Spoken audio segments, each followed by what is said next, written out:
The heart is first and foremost a muscle that pumps blood. All pumps, whether they are mechanical pumps or biological pumps, must have valves. Valves ensure that whatever you're pumping goes in one direction and doesn't come back. The heart has 4 valves. 2 are on the right side and 2 are on the left side. They ensure that blood flows in one direction.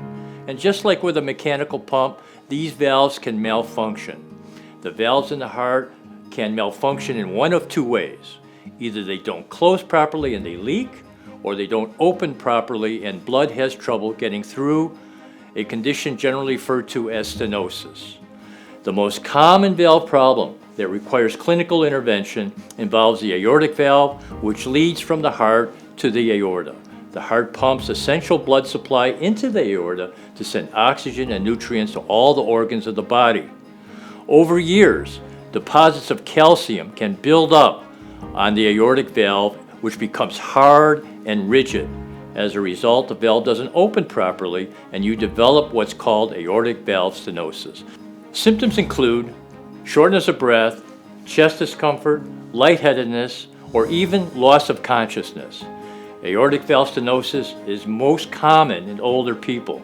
Then left untreated, it can be fatal. Treatment used to require open heart surgery, but now we can offer less invasive options. The most common procedure is the TAVR or transcatheter aortic valve replacement. This procedure involves a bioprosthetic or tissue valve, which is compressed on a deflated balloon located on a tube called a catheter, which is inserted into the artery at the top of the leg. This catheter is then guided up to the heart, where the balloon is inflated and the valve, which is attached to a metallic framework like a stent, expands and replaces the aortic valve. Patients who get a TAVR procedure experience a much faster recovery than those who undergo surgery.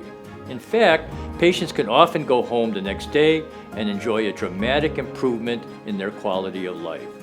For more information on valve replacement, visit loyolamedicine.org.